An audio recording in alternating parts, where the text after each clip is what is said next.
5월 8일 금요일 하나님께서 우리에게 주신 말씀 함께 묵상하도록 하겠습니다. 성경 창세기 37장 18절부터 36절까지입니다. 요셉이 그들에게 가까이 오기 전에 그들이 요셉을 멀리서 보고 죽이기를 꾀하여 서로 이르되 꿈꾸는 자가 오는도다. 자, 그를 죽여 한 구덩이에 던지고 우리가 말하기를 악한 짐승이 그를 잡아먹었다 하자. 그의 꿈이 어떻게 되는지를 우리가 볼 것이니라.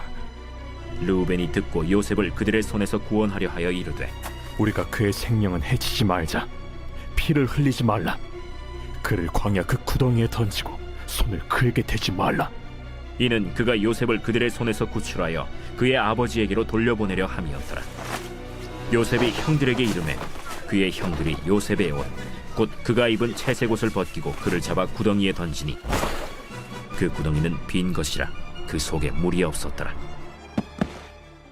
그들이 앉아 음식을 먹다가 눈을 들어본즉 한 무리의 이스마엘 사람들이 길르앗에서 오는데 그 낙타들의 향품과 유향과 몰약을 싣고 애굽으로 내려가는지라. 유다가 자기 형제에게 이르되 우리가 우리 동생을 죽이고 그의 피를 덮어둔들 무엇이 유익할까? 자, 그를 이스마엘 사람들에게 팔고 그에게 우리 손을 대지 말자. 그는 우리의 동생이요 우리의 혈육이니라. 하매 그의 형제들이 청종하였더라.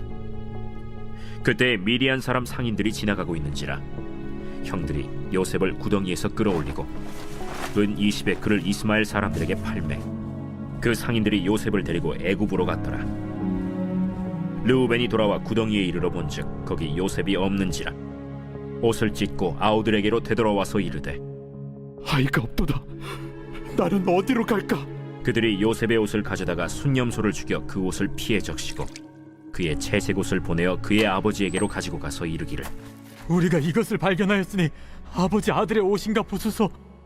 내 아들의 옷이라. 악한 짐승이 그를 잡아먹었도다. 요셉이 분명히 찢겼도다.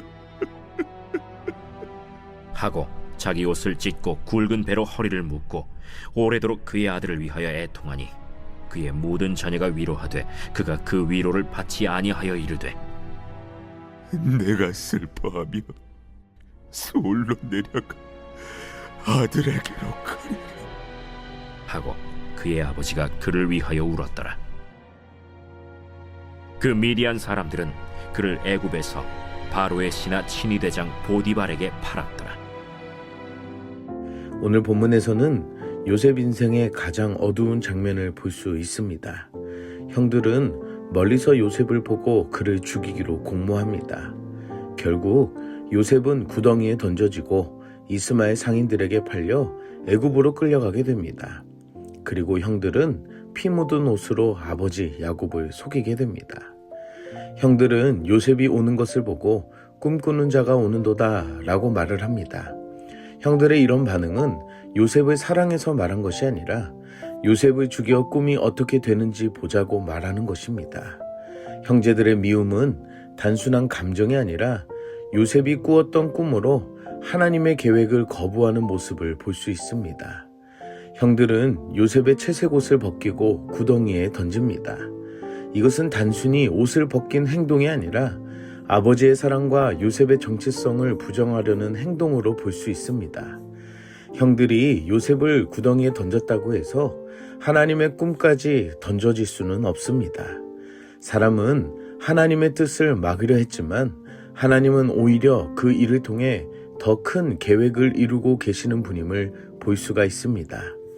우리도 역시 사람들의 미움과 상처, 억울함 때문에 인생이 끝난 것처럼 느껴질 때가 있습니다. 그러나 하나님은 우리가 버려졌다고 느끼는 바로 그 자리에서도 일하시는 분이십니다. 사랑하는 성도 여러분, 사람은 우리를 밀어낼 수 있어도 하나님은 결코 우리를 버리지 않으심을 믿으시기 바랍니다. 오늘 하루도 나를 향하신 하나님의 계획이 있음을 알아가는 여러분들이 되시기를 축복합니다.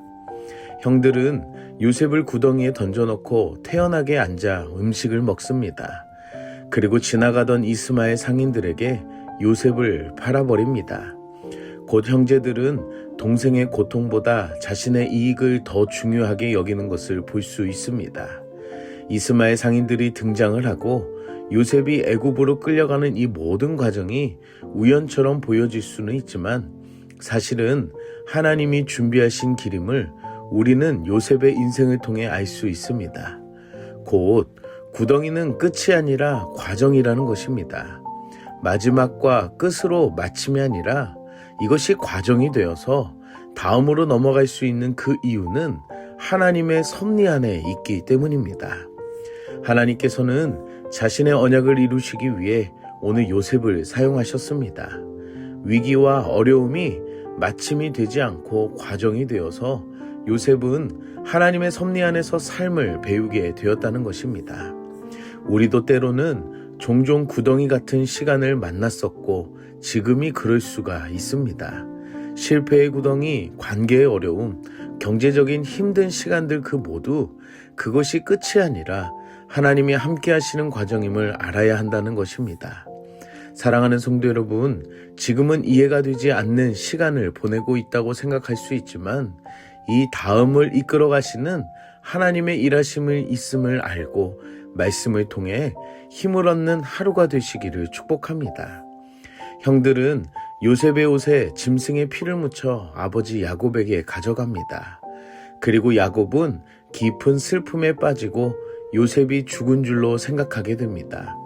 이 모습을 보며 과거 야곱 역시 염소의 털과 옷을 이용해 아버지 이삭을 속였던 그 사람이 똑같이 이제 자신의 아들들에게 같은 방식으로 속임을 당하게 되는 것을 볼 수가 있습니다.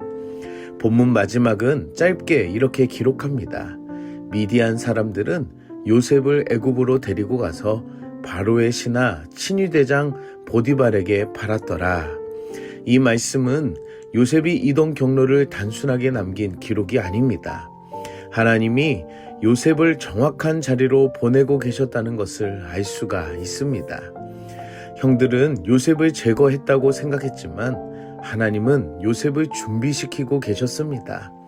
야곱은 모든 것이 끝났다고 생각했지만 하나님께서는 구원의 역사를 시작하고 계셨습니다. 사랑하는 성도 여러분, 우리 눈에는 실패처럼 보여도 하나님께서는 새로운 시작으로 이끌어 가시며 우리가 알지 못하는 그 순간에서도 일하고 계심을 아시기 바랍니다. 우리의 생각을 넘어 보이지 않는 그곳에서도 하나님께서는 일하시는 분이심을 아는 오늘 하루가 되기를 축복합니다. 함께 기도하겠습니다. 사랑의 하나님, 오늘도 말씀으로 은혜 주시니 감사합니다. 우리의 인생의 어두운 시간 속에서도 일하시는 주님을 알게 하여 주시니 감사합니다. 사람의 미움과 상처 때문에 낙심하지 않게 하여 주시고 구덩이 같은 현실 속에서도 하나님을 신뢰하는 믿음을 허락하여 주시옵소서. 우리의 눈에는 실패처럼 보여도 하나님께서 가장 선한 길로 인도하고 계심을 믿게 하여 주시고 이 땅에 오신 예수님을 통해 그 은혜를 더 깊이 알 수 있는 하루가 되게 하여 주시옵소서. 끝까지 믿음 잃지 않고 주님의 손을 붙들고 살아가는 하루가 되기를 소망하며 예수님의 이름으로 기도드립니다. 아멘.